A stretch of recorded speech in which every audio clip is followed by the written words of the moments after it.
Good afternoon, everyone, and welcome to the University of Manitoba Alumni and Friends Virtual Learning for Life Winter Series 2021.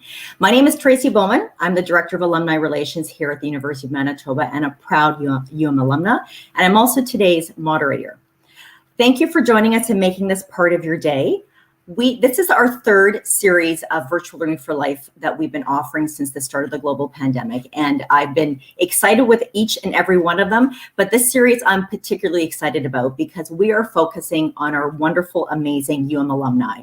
And so we call this the UM Alumni Scholars Series. And so you'll have, if you haven't registered for all of the sessions, I encourage you to go to that website and check them all out. We have a wonderful variety of alumni, and I'm really excited about this whole series. So please stay tuned for that and continue to register. I think we can all agree that we have some fantastic alumni achieving and excelling in literally every sector imaginable all over the world, proving that alumni are one of the finest examples of how a degree from the University of Manitoba helps better our world. And as you know, delivering learning for life opportunities is a really important role for the University of Manitoba. And we're proud to be able to showcase so many of our UM leaders through this program, whether they are alumni or researchers in this way. So before we get started and I introduce today's speaker, just a few housekeeping details. So you're all viewing this on YouTube. And if you are a regular with this program with us, you'll know that we record the session and we will have it up on our website for you to view as many times as you'd like to after today. We also, for the question and answer period, we use a platform called Slido. So I encourage you to check that out right now and maybe have it as a second screen on your page or maybe on your phone or laptop. And that is you go to Slido, www.sli.do, and the password is VLFL10. And that way you can ask your questions and we will have them up on the screen to share, but also I will be reading them out to our speaker today. So I encourage you to ask lots of questions. Feel free to go on that screen right now, in fact. And as a thought comes into your mind as our speaker is presenting, don't hesitate to ask that question and we'll make sure that we get through as many as we can today. So with that, I would like to introduce our speaker for today. Her name is Johise Namwira, and she is a 2017 graduate from the Faculty of Arts in the Women and Gender Studies departments. And she will be speaking on the topic of trauma-informed research, understanding sexual violence in the DR Congo. Now, let me tell you a little bit about Johise. Not only is she a proud UM graduate, she's also a recent graduate of Oxford University, where she completed a master's degree in African studies focusing on sexual violence in the context of transitional justice. Her research has focused on gender, human rights, and violence against women. She has over 5 years of experience working in this area in human rights advocacy, as well as public engagement with media outlets, high-profile government officials, and diverse community groups. She has even spoken at the United Nations in New York, which is very exciting. She's a proud Congolese Canadian who uses her voice to encourage and empower the visibility of young women like her. She currently serves in a very exciting role with an organization, I love this name, Apathy is Boring. And that organization focuses on engaging Canadian youth to recognize their civil rights and be active citizens in their communities. So that is amazing bio for someone who is so young. So with that, over to you, Johise. Thank you so much for the introduction, and thank you to the alumni team for inviting me here today. I'm absolutely honored to be able to give this presentation, and the University of Manitoba itself had an incredible impact on my academic journey, specifically the Department of Women and Gender Studies. The professors and the friends that I made there are dear and near to my heart. So I will just pull up my presentation slides and go right ahead with presenting.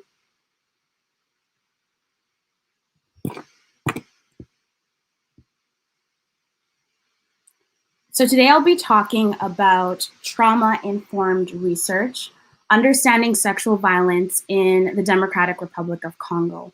And this presentation is drawn from my master's thesis, which I'll talk a little bit about in a bit.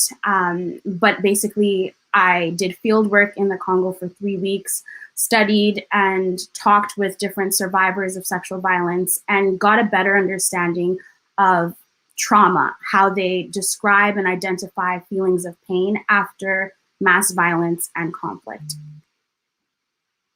So today I'll be talking about a variety of different things. First, I'll define trauma. I'll talk about the evolution of trauma theory. I'll talk about trauma as a study and its limitations.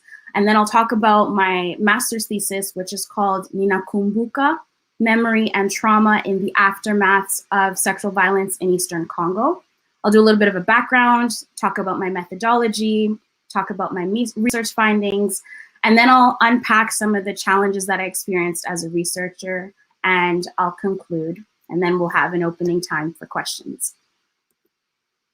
So starting with the definition of trauma. So trauma actually comes from the Greek word trauma, which means wound. And trauma has been theorized as a psychological as well as physical response to pain. It was first used in English in the 17th century to describe physical injuries, and then later shifted towards an inclusion of psychological wounds in the 18th century. So after decades of research on trauma, it has been defined and redefined through different disciplinary lenses. You can look at trauma from a psychological lens, or you can look at trauma from a sociological standpoint. Each of them bring different conclusions. So for the purpose of this presentation, I use an interdisciplinary approach, mixing a little bit of the psychological side and the sociological side, defining trauma as a physical, psychological, and emotional response to an event or experience that is deeply distressing or disturbing.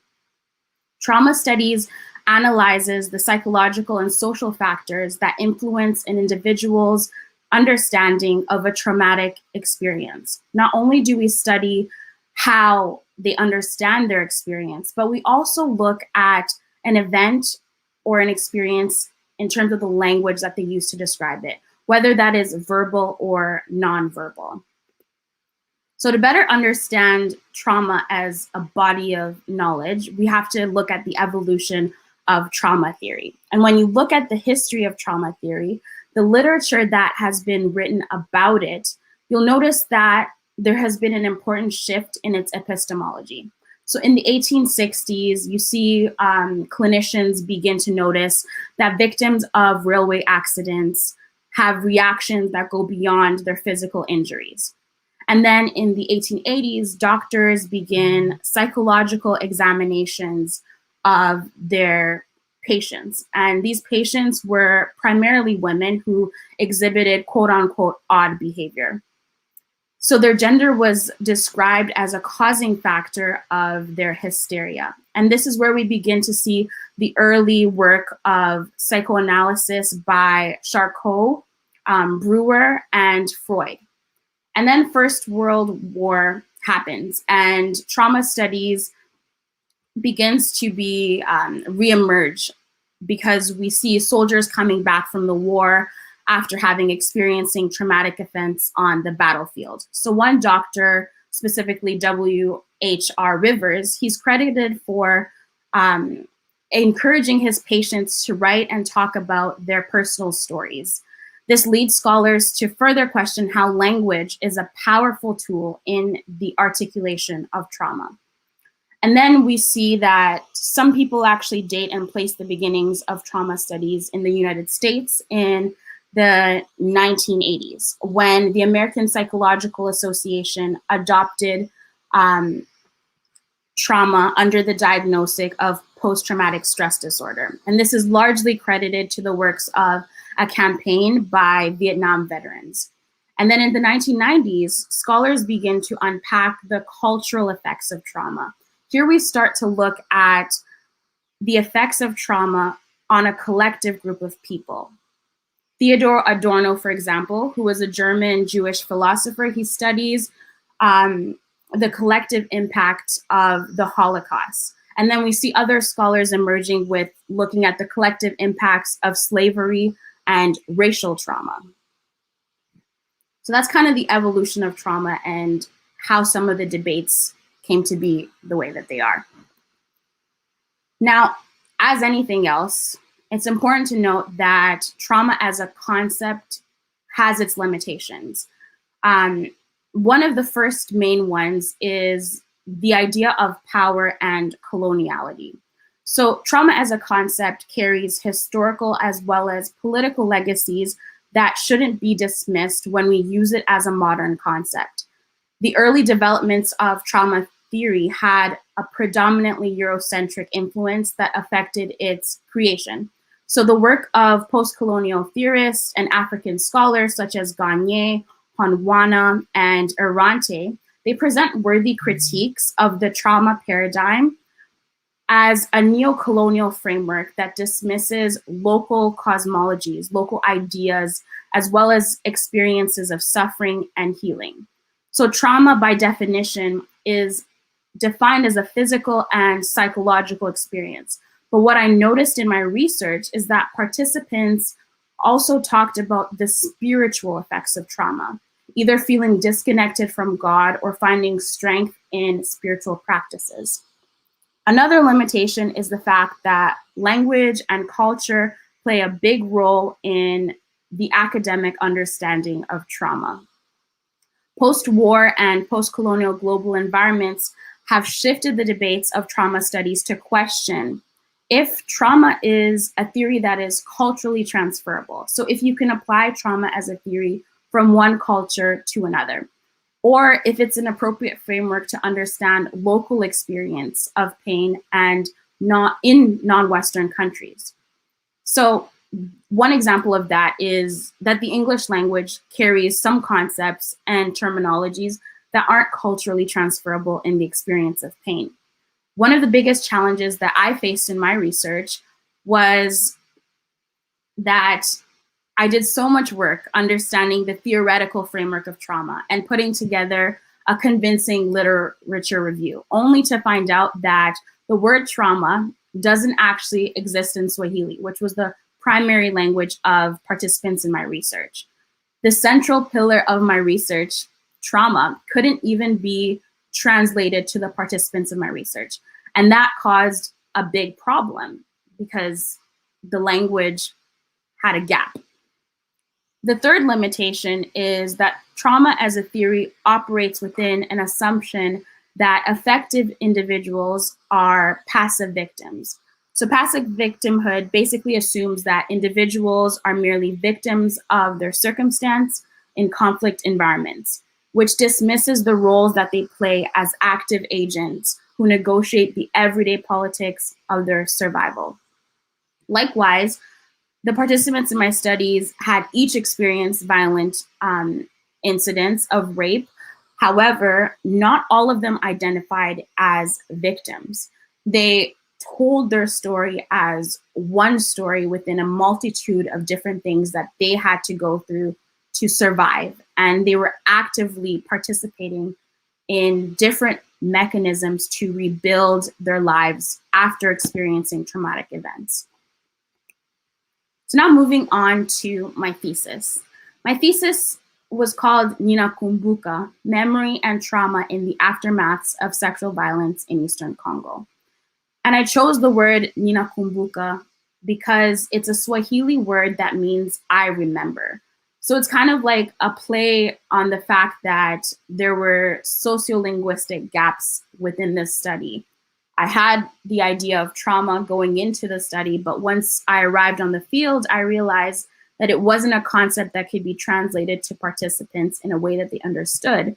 So I used Swahili as a language and kind of like did a bottom-up approach using the words that they described to talk about pain, to talk about suffering, to talk about their events, and then trying to bridge the gap between their stories and theory. So my thesis supervisor was Dr. Julia Vibark, who was an incredible help for my project. Her work specializes in memory after the genocide of Rwanda. So she was well-versed in going into this kind of sensitive topic and setting. And this dissertation was submitted in partial fulfillment of the requirement for the Master's in Science in African Studies at the University of Oxford. So trauma is often used as a primary explanation for psychological and physical wounds after sexual violence. And my study used Congo as a case study. And Congo is described to be, well, the conflict in the Congo is described to be one of the deadliest humanitarian crises since World War II. In itself, the Congo has experienced decades of instability, corruption, dictatorships, and wars since it gained its independence from Belgium in June 1960. One of these wars was from 1998 to 2003, known as Africa's World War, which is also believed to be the deadliest conflict since World War II. Much of the Congo's mineral resources are located in the eastern region, where civilians have been subject to the large brunt of violence from armed forces. So they face things such as competing control, and they have committed human rights violations and abuses, including killing, rape, sexual exploitation, abduction, forcible recruitment of children, plundering of crops, illegal taxation, and general harassment of civilians. So when we look at trauma in the context of the aftermaths of mass violence, according to the United Nations Economic Commission for Africa, some of the long-lasting effects of the continued violence in Eastern Congo have been its impacts on the living conditions of people. Women have been reported to be the most affected, with devastating impacts on their lives and their families. Massive displacement caused by the DRC's conflict is believed to cause tremendous trauma, in particular to women, young girls, and boys who have been subject to physical and psychological atrocities. So now we understand rape as more than just a byproduct, but as a weapon itself of war. And for a long time, rape was understood as a byproduct of war. But following the international recognition of mass rape during the armed conflict regimes of both Rwanda, Bosnia-Herzegovina, there have been large shifts in the framing of sexual violence within global policy debates. Given the way in which rape is well coordinated and deliberated in the context of Congo's violence, Mukwege and Gamini suggest that rape must be considered as a weapon of war. Rape terrorizes, demoralizes communities, and has had an increasingly damaging effect on women from a social and human development perspective. As such, my research asks the question, how do victims of sexual violence make meaning in the context of conflict? More specifically, how do they manage to rebuild their mind, body, and spirit to carry on with their lives within their communities? In terms of methodology, because I wanted to understand how women make meaning after sexual violence, I used qualitative research methods to collect data. So from March 17th to April 11th, 2019, I conducted 3 weeks of fieldwork in Goma, which is a city in the northeastern region of the Democratic Republic of Congo. My research involved 13 semi-structural interviews that covered topics focusing on women's experiences with sexual violence, and research participants were contacted through my partnership with 2 non-governmental organizations, Heal Africa and l'Organisation Dynamique des Femmes Juristes de Goma, as well as Keshero Hospital. Each of these organizations were selected due to their specialized programs for female victims of sexual violence. I met in advance with each individual program director to provide the necessary documentation, which was a letter showing proof of ethical clearance from my university and background information on the project. And I had to give this before gaining access to any interview participant. So through the assistance of these 3 NGOs, participants were selected from 3 of the known conflict region in Goma. So there was Masisi, there was Sake, and there was Dosho. Participants were selected on the basis of their female gender and age. So I only interviewed participants who were over the age of 18. And then also participants who either had direct or indirect experiences with sexual violence. So here you can see on this table that I interviewed 6 participants from Keshero Hospital, 2 participants from Heal Africa, and 5 participants from l'Organisation Dynamique des Femmes Juristes de Goma. I chose to do semi-structured interviews as a research method because it allowed me to organize open-ended questions based on specific themes, but also gave me the flexibility to expand on certain points, whatever was brought forward by individual participants. All my interviews were recorded and I took detailed notes throughout the project. I had intentionally planned to conduct full-length oral histories, but upon arriving and doing the work on the field, I noticed that it was pretty hard to get participants to tell me details about their lives and their life history prior to their traumatic experiences. So given the sensitivity of discussing experience of sexual violence, I actually had to adjust my questions to accommodate each individual's comfort level, sometimes placing more emphasis on how they define trauma and their understanding of sexual violence. All interviews were conducted in Swahili and sometimes French. They also took place in a private room at the NGO offices, and participants were offered a transportation stipend to facilitate their attendance. So as you can see, this was an incredibly sensitive topic. So of course, there are ethical considerations to be made.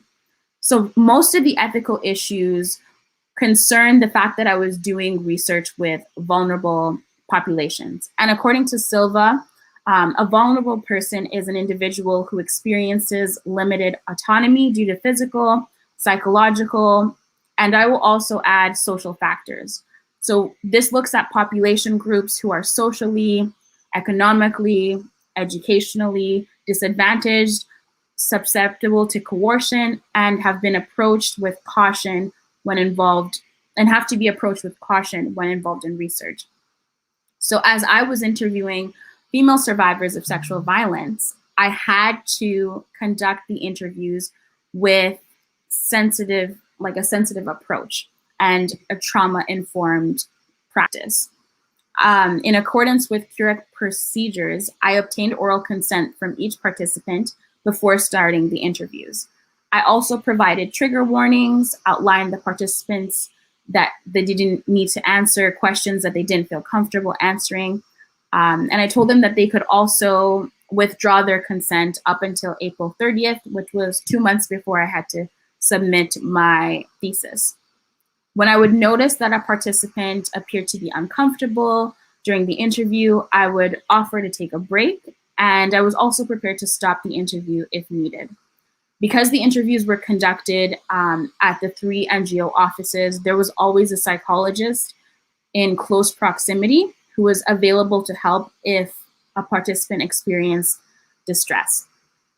Another really important thing to consider is the idea of positionality. So my position as a researcher, how my identity influences the research environment, and some of the power dynamics that are at play. So as someone who was born in the Congo, but raised in Canada, I had both an insider and outsider position towards my research. As a Congolese-born Canadian, I had the linguistic advantages that were really, really beneficial during my interview process. So French and Swahili are 2 of the main official languages spoken in Goma. And because I was fluent in both languages, I was able to conduct my interviews with limited use of a translator. But I chose to still have a translator present at all times, just to be able to facilitate some of the translation of academic terms, like trauma, that were difficult to directly translate into Swahili. Being a woman also facilitated my interview process because participants expressed a degree of comfort when talking about experiences that I could relate to. They felt more comfortable speaking in their own language about gendered experiences. And as a woman, this was a way of creating a relationship. At the same time, I also faced challenges as an outsider. Having been raised outside of Congo, my Swahili had a foreign accent, which was noted by some participants. I also had the privilege of having a university level education, while many of the participants had interrupted education due to the lack of economic means. So this was a power dynamic that I had to be conscious of, and I had to mitigate by, often providing definitions to academic terms that were not easily understood by participants, and making sure that the use of language that I chose was one that they could understand. So now we'll talk a little bit about my research findings. As I mentioned before, one of the most challenging things for me doing this research project was I had done so much research on the history of trauma, the literature of trauma, the debates on trauma, only to find out when I arrived in the field that the word trauma didn't exist in Swahili. And I remember as I was trying to put together my data and create a thesis out of this, I was talking to my dad and I said, like, I'm actually really struggling. I don't know how to build something out of this data. And he told me, you're thinking about it like an academic. You need to think about it like a person, like on the level of the people that you're understanding. Take the words that they told you, take the stories that they shared with you, and use that to build theory. So as I did that, as I studied closely the kind of stories and accounts that they told me, I noticed a couple of things. One of them is the shared experience of embodied violence. And embodied violence basically looks at the ways in which people make sense of violence inflicted on their bodies, as well as the influence of surrounding cultural narratives.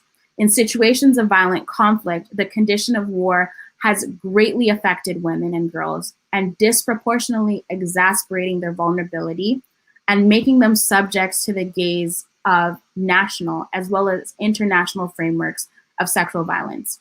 So it has been acknowledged that this increased awareness of sexual violence has transformed concept of women's bodies. Although much less attention is drawn towards the active measures that women take when raising their daughters.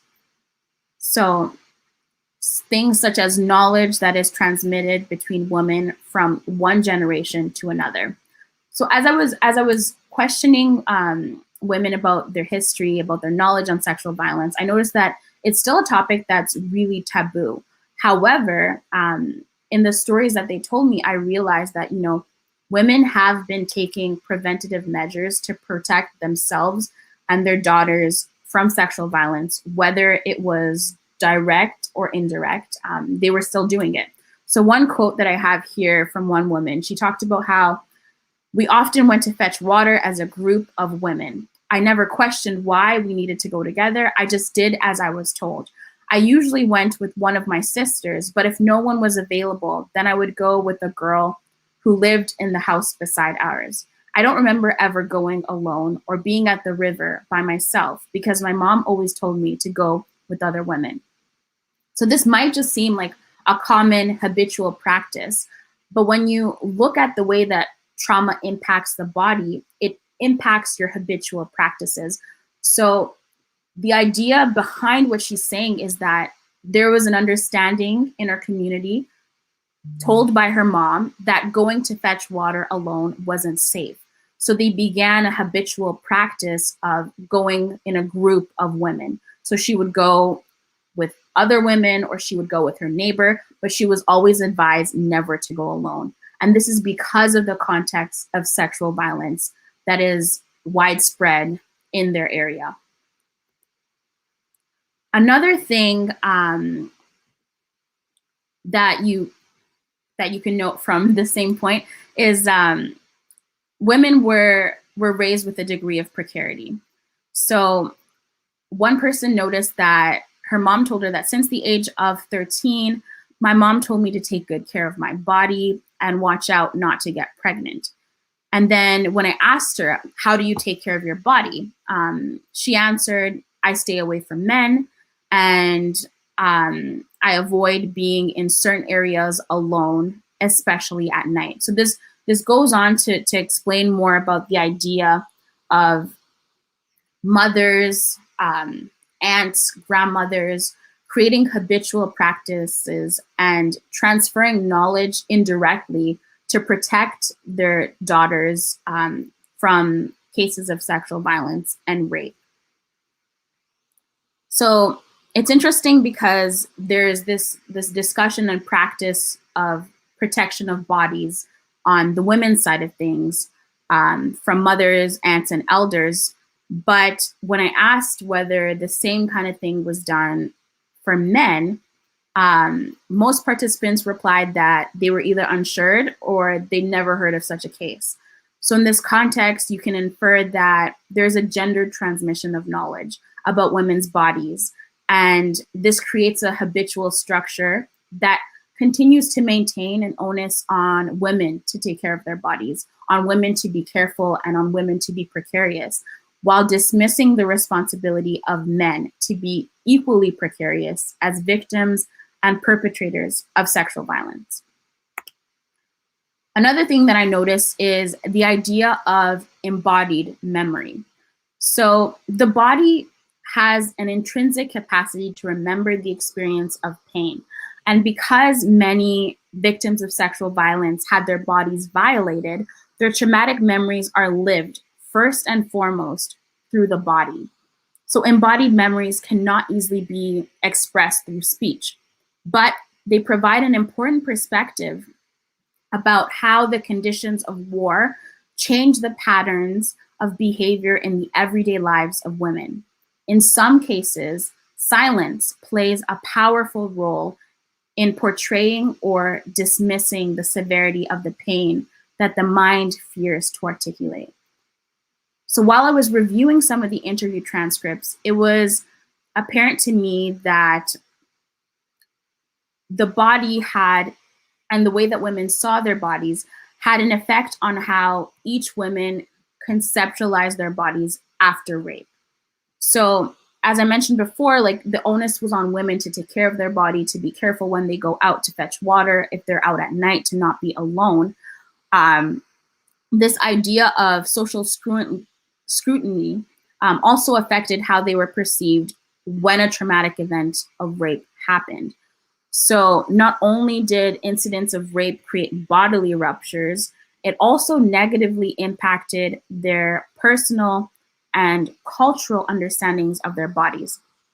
So when I was talking to a 22-year-old participant from Joshua about her experience of rape, she said, the hardest thing is losing your sense of confidence. After they do something like that to you, they ruin your life. Your body changes and it will never return to normal. She then explained that her body felt tainted in a way that was permanent. Another participant experienced rejection from her husband after he found out that she had been raped without fully understanding what had happened to her. This rejection and the idea of a tainted body demonstrates how women remember the violence inflicted on them and the long-lasting rupture that it creates to their idea of their previously well-kept bodies. Another thing that I noticed is that the skin is a visual depiction of violence. So the skin can be seen as a visual biographical record of bodily memory.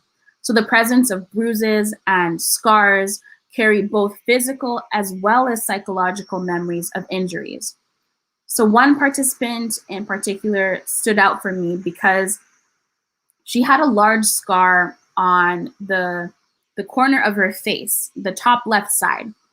And as she answered the interview questions, I kept wondering, if this scar was related to the rape incident or if there was another story behind it.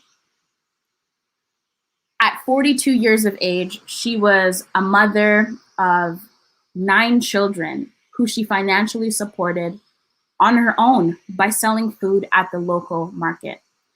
I soon found out that the scar on her face carried a permanent bodily memory of the night she was abducted from her home in front of her children. And here's a direct quote of what she told me. She said, trauma or trigger warning for those of you. She said, they took me by the neck and asked me to give them money. I told them that I didn't have money, so they slapped me. He asked again. I told him I didn't have money, so he slapped me again. The third time he hit me so hard that it left a scar on my face. He forced me to go outside and we walked for a long distance. That night, they did horrible things to us. Every violence that you can imagine was inflicted on my body. As she told her story, she spoke with such clarity that I wondered, how many times had she been asked to share this story before disclosing it to me? And how many times had it either healed or worsened the wound? So although all 13 participants in my research had experienced rape, the expression of pain varied from one participant testimony to another. While some participants provided very descriptive testimonies of what happened, other participants expressed their pain in silence.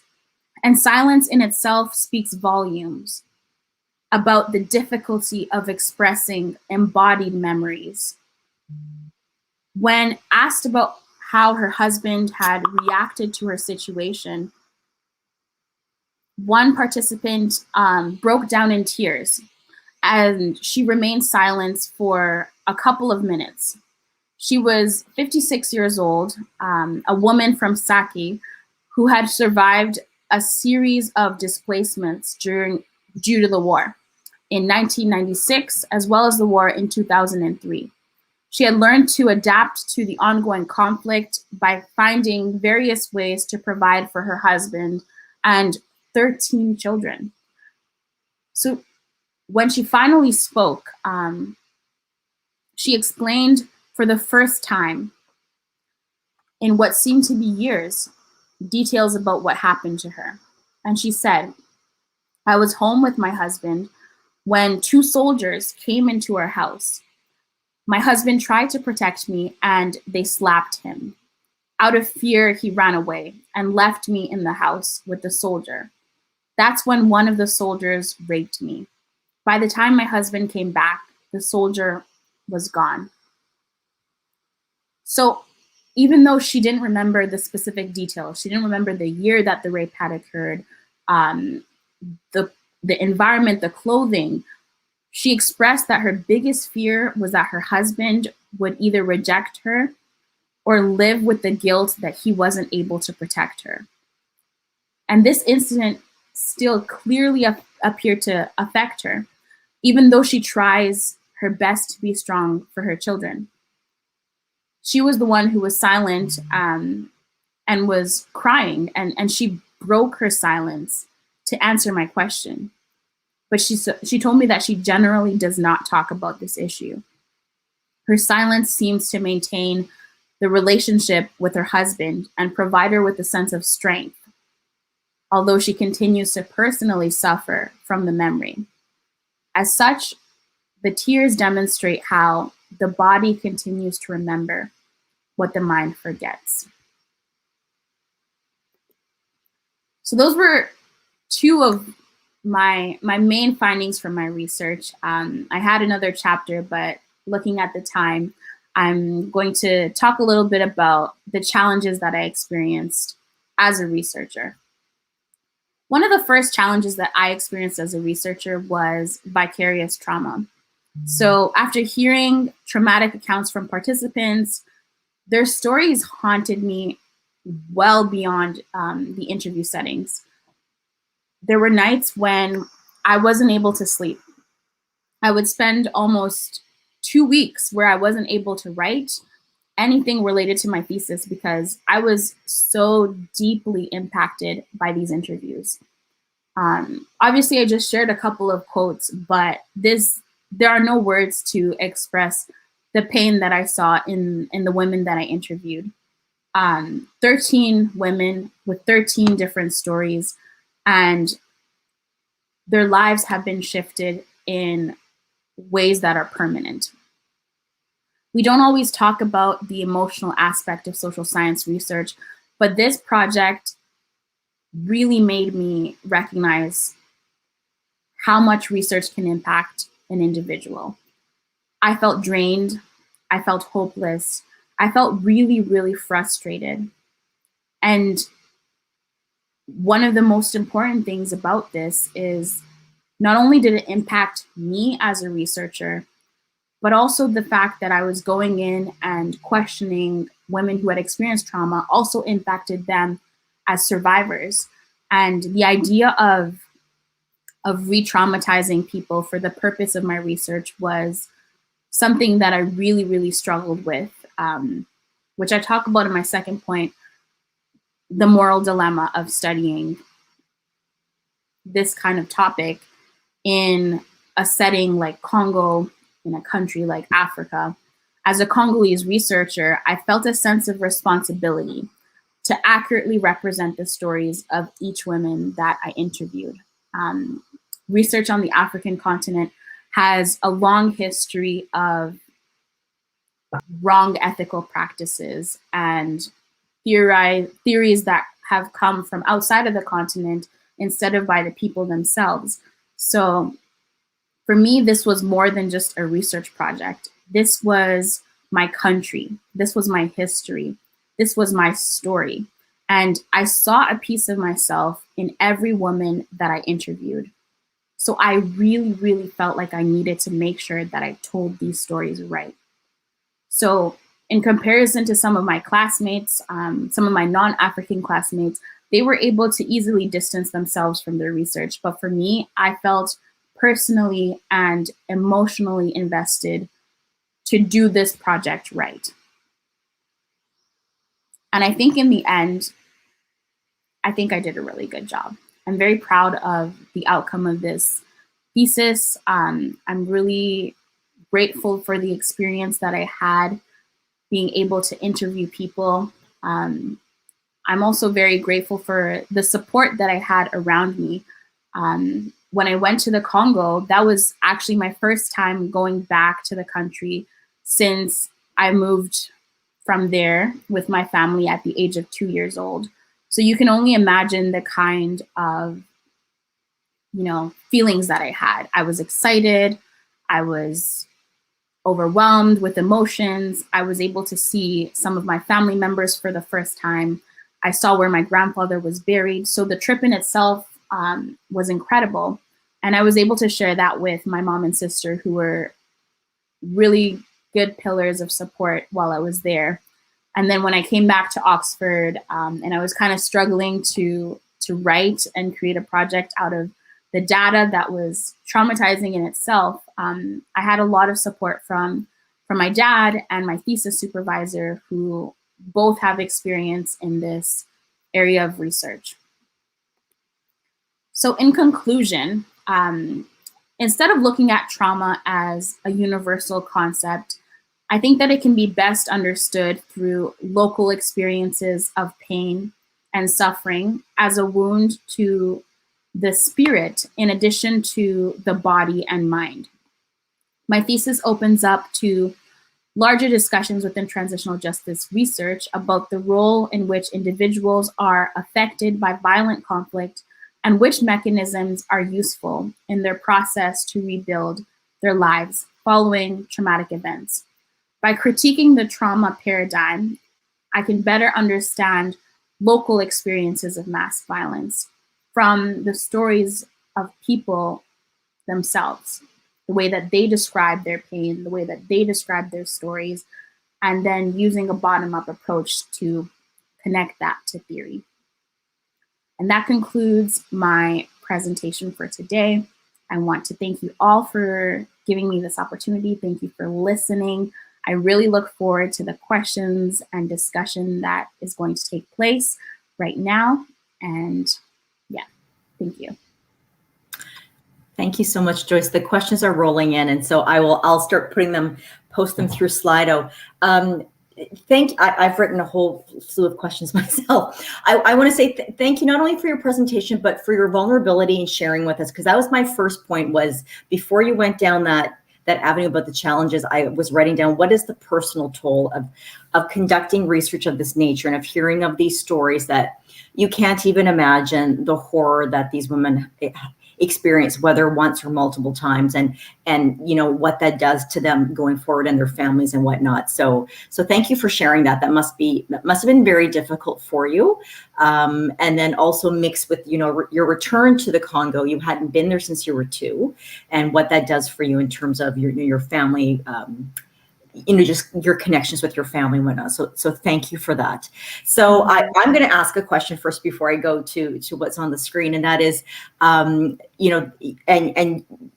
to verify, you did a wonderful job. The research was wonderful. And I would love to know more in terms of what is next for you in terms of your research. Do you have an interest in going down the line of further graduate studies, like a PhD? Like, do you want to do more research in this area? Do you want to return to the Congo and whether meet with these research subjects again, or do you want to, or you wanted to do other types of research? If you can maybe share a little bit about that in terms of, there's this research and then where that leads you going forward.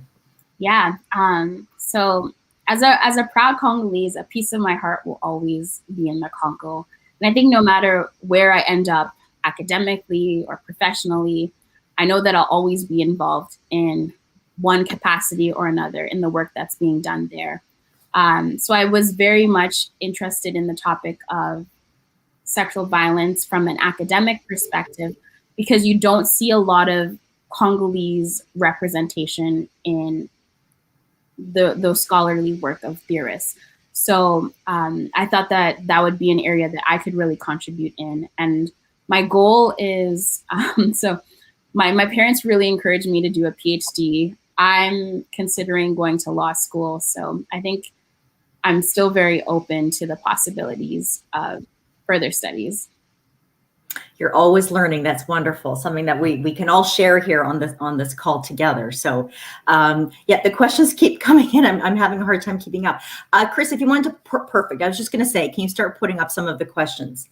So the first one that came through as you were speaking, Joyce, was, I would like to find out how important the traditional family structure is to fighting trauma in Africa and its efficacy compared to modern therapy, which is a great question. Okay. Yeah. So that's an incredible question, because, families have a sociological impact as a structure that sometimes can provide comfort to survivors of sexual violence, but at the same time, sometimes it can silence survivors of sexual violence. So in one of the cases that I talked about, there was a participant who mentioned, her biggest fear was that her husband would leave her, because he would either feel embarrassed that she was raped, or he would feel weak in the fact that he wasn't able to protect her. So her priority there was this idea of maintaining the family structure, maintaining a relationship with her husband above feeling emotionally healed from what had happened. So sometimes family can be a limiting structure in the sense that, it forces survivors, particularly women, to have to swallow what happened to them in order to maintain family unity. But then in other cases, participants talked about how their mothers were really comforting. Going to church and having a sense of like religious community was really, really comforting in rebuilding their lives. So I think there are pros and cons to both sides. Mm-hmm. I was thinking with that question is also about the impact on the children in the home, whether any of these violent acts took place in front of children or children in the home at the time it was taking place. Yeah. So originally when I wanted to do this research, I wanted to study the effects of intergenerational trauma. So how not only is trauma experienced by individuals, but how is it passed down from one generation to another? And the scope was just too big. I wish I would have tapped into that research a little bit more, but certainly there were some people who, they had young children who were the results of rape. So they had to live with, seeing that child and having a living memory of what happened to them every single day. And then there were other people who what happened to them occurred in front of their children. And so not only were they unable to protect their child, they were unable to protect themselves. And then it's a difficult conversation to have where, you know, you're trying to be strong for your family, but also recognizing that your child witnessed a traumatic event. And so they experienced secondhand trauma. And not wanting that to repeat through generations, right? Especially if, sons, daughters, you're just not wanting to see that or for that to happen to them. So, so if we want to bring up the next question, as I said, there's many. What were some of the things that the organizations or participants hope to see in future when it comes to addressing sexual violence, such as solutions? Okay.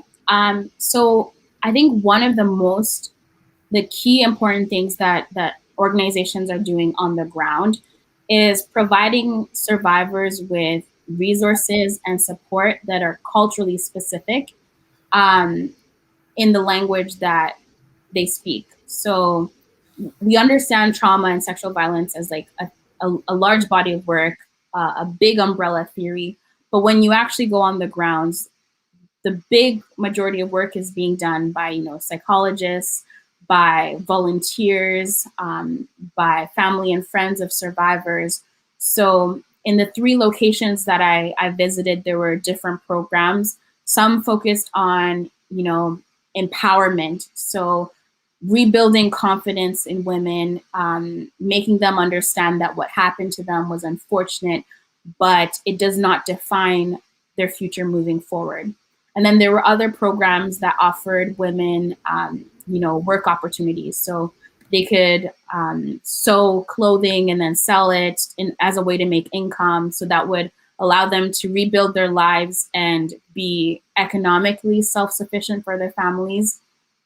And then there were other aspects that just focused on more like the medical treatment, first making sure that women who needed to be operated would be able to receive the medical treatment that they needed, despite whatever the price is. So those are some of the 3 main ways that local NGOs are working on the field. Wonderful, thank you. No, really great ways. So the next question is, did this process of researching trauma impact you personally after the research was finished? Perhaps seeing and understanding things differently now? It's an interesting perspective. Yeah, I think one of the biggest revelations for me was that trauma is a theory that carries a lot of power, and it carries a history and like a political history that we often don't question when we talk about it. But when you go into different communities, you have to understand that people describe pain differently. They might understand pain differently. So one of the biggest things for me was the shock of realizing that, trauma doesn't exist in Swahili. So what was I going to do when my whole research was based on a theory that participants couldn't even understand? What I realized was, to focus on the words that they used specifically. So some of the words that they used was the idea of shock, the idea of fear, the idea of pain on a physical level, on a psychological level, as well as a spiritual level. So for me, what really, really changed was the idea and importance of spirituality, which often isn't talked about in research because you can't really measure it as data, but just how important it was for these women to have a sense of faith, to feel surrounded by their spiritual communities or to practice their spiritualities in ways that uplifted them and helped them rebuild their lives after trauma. Thank you for that. The next question, has enough time elapsed to see, back to intergenerational impact of this violence and how the community is dealing with it? Yeah, so there's definitely been enough time to see the intergenerational impacts. And, it doesn't necessarily to be like a diagnosis of what are the intergenerational impacts. Like I talked about, this can be seen in like habitual practices. So the ways that everyday actions are changed because of the context of mass violence. So some examples of that were the fact that, women were raised and told by their mothers, aunts, and grandmothers that they shouldn't go fetch water from the stream alone at night specifically. They should always go in groups. So this is a habitual practice that was created because of the context of violence.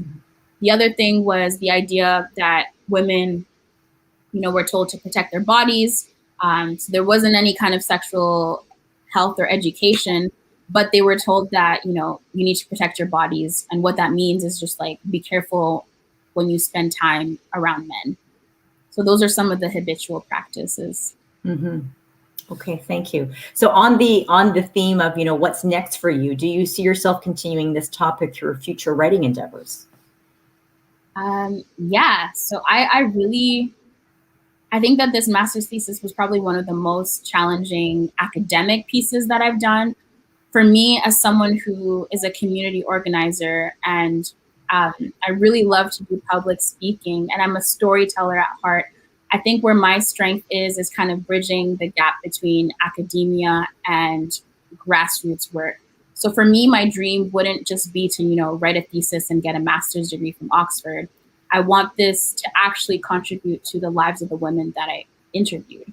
I want this to actually contribute to sharing and advocating for the stories of women in the Democratic Republic of Congo, women across Africa at large, in a way that I can do because I'm Congolese. I have the linguistic privilege of knowing Swahili and French, so I'm able to talk to different groups and be a bridge when it comes to this topic. I was going to say the fact that you speak multiple languages must have been very helpful when conducting your research. So that's great. So you've got a past friend here who's provided a comment. Someone who used to work with you at the U of M call center. So what about the impacts? What kinds of impacts did you see in the victims' spirituality? So you touched on that already in terms of the importance of spirituality and going to worship regularly. Yeah. Nice to hear from you, Greg. I definitely remember times at the call center. I think one of the impacts of spirituality was just the fact that it played an important part in how survivors were able to rebuild their lives. So sometimes they talked about how, they felt permanently tainted. They felt like their bodies had endured their bodies did endure a traumatic atrocity, and they had scars on their bodies to prove it. They had psychological impacts, but they could hold on to their spirituality as a way of giving them strength and comfort. So for some, they found comfort in praying. For others, they found comfort in fellowship with their religious communities. Others, gained advice from a pastor or a religious leader. So I think spirituality played a very important role in how women managed to heal after the effects of sexual violence. Mm-hmm. Okay. This is a really interesting question. Did any of the women who were interviewed change their mind about being involved in the study? That's a good question. So surprisingly, nobody changed their mind about being in this study, but that's also because I went into this study with a very, very conscious understanding that it's a sensitive topic, and I need to make sure that I protect these women as much as possible. So my priority was making sure that the women felt safe, that they felt like they were respected, that they felt validated in telling their stories, and then also that they were guaranteed confidentiality. So as you noticed in my presentation, you don't see any names of the participants. The pictures that I used, I found on Google, they don't represent any of the participants. So they were able to share their stories in a way that it was kept confidential. They felt safe and validated, and I provided them with as many breaks as they needed. So like, as I mentioned, sometimes people would burst into tears, and I'd offer them, support, asking if they wanted to take a break, if they wanted to stop entirely, but nobody recounted their consent. Okay. We have time for maybe just a few more questions. And then the next one is, how has your research shaped your view on Congo, especially being Congolese? Yeah, so that's a really good question. I think one of the main things that I noticed through doing this research is just how incredibly resilient Congolese people are, Congolese women are, Congolese survivors of sexual violence are. As I went to the Congo, I was in shock because I grew up in Canada, so going to a developing country was shocking for me, and I noticed a lot of things that I take for granted, like running water, electricity that's sustainable whenever you need it. But I recognize that despite what happened to them, despite the context of conflict, despite the years of resource extraction and exploitation, colonial violence, Congolese people are incredibly resilient. And all of the participants in my study, I think most of them had interrupted school because they couldn't afford to pay for it, but each of them were actively, engaging in the politics of their survival every single day. And by that, I mean that they were either selling things at the market, they were taking care of their children, they were involved in their religious community. They weren't just passive victims. They they saw what happened to them as one of many different things that they have to survive. And I remember I asked one woman, like, what does it feel like to be a Congolese woman during this time? And she said, I don't know, like, that's all I've ever been. And as I thought about that, I was like, that doesn't make sense. Like, you don't have, democratic rights. Like, you've experienced trauma. You don't have the privileges that we have in a first world country. But to her, that's all she had really ever experienced. And she was making the best of it in the best way that she could. Mm-hmm. So I think there's just two more questions I want to get to. And then the next one is, how should trauma theory be revised in light of your work? Okay. So I think that trauma theory should be revised to understand that it's not a universal concept and that you need to have local perspectives when you study it. So coming at trauma and studying different communities from a top-down approach is useless. It's not helpful, especially if you find yourself in my position where the word didn't even exist in Swahili, so there was no cultural understanding of trauma. So what I think is important is when you study trauma, essentially what you're asking yourself is, how do people experience pain? How do they make meaning of pain? And that's where you should start. You should start by, seeing what kind of words they use to describe the events, the circumstances that happen to their physical bodies, and the psychological reactions to it.